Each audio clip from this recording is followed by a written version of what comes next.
when a woman asked me a question that stunned me: where are we in this fight and who is going to win? And I realized that we had no history of this elemental shape-shifting illness that has haunted us from the beginning of time. I had no intention of becoming a writer, but that was the day I started writing my book that eventually grew and grew and grew into a 600-page history of cancer. I'm telling you this because I wish someone had told me at my own commencement that the one and only requirement for graduation was not that I finish these many credits or pull those many all-nighters or attend these many late-night mixers or, for that matter, survive Drew Casper's lectures, but that I had to emerge out of the closed, cordoned-off space of my own head. This was the sole requirement that no one had told me about. I had to learn to listen to another mind, to nature, to history. I cannot also help but notice that in the past 1 year or so, we have turned into a nation of bad listeners. A nation of bad listeners. I had promised that I would not contaminate this talk with the tawdriness of contemporary politics, but is it impossible to ignore the fact that we have stopped listening to each other?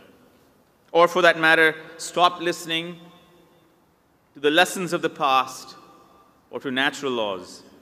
It seems that every toxic rupture in our culture, our willful depredations on climate and the environment, the circus of our elected leaders who encourage us to ignore their personal history and national history, or those who fail to defend the defenseless and who goad us to reject natural laws and facts, is, at its root, a rupture of listening. Nor can I help noticing that the word listen can be rearranged into silent. Listen, silent. Silence is the absolute prerequisite of listening. Its opposite is not sound or noise or cacophony, but tweeting. Perhaps social media was intended at a distant moment of its inception. Oh, when was Facebook invented? Was it 1878? As a means of enabling communal listening, but this has in fact encouraged a pathological syndrome called staying inside your own heads. The premium placed on self-curation, on individuality, on identity, who are you, what are you, has created a perpetual echo chamber of self-actualization from which there is seemingly no escape. But you,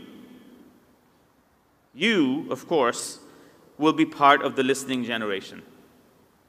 Your predecessors tried, but we could not leave our tiny, reverberating chambers of navel-gazing identity and self-curation. We could not get out of our own heads.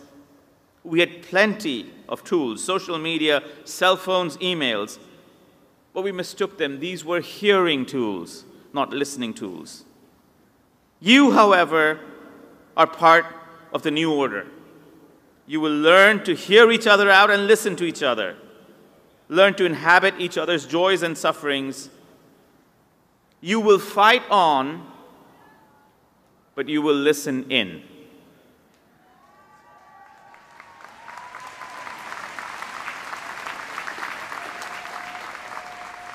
Unlike us, you will really defend the defenseless. Unlike us, you will really learn the lessons of history. You will discover the natural laws that we missed in the midst of our cacophony. You will be the listening generation, Generation L.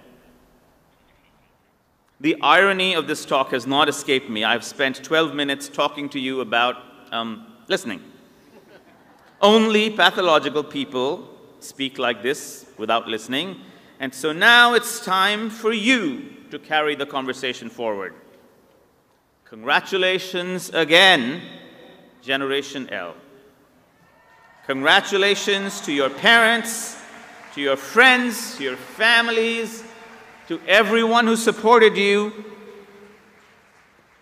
and to you yourselves.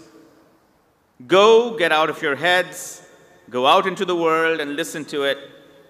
And most importantly, please, make us listen to you. Thank you.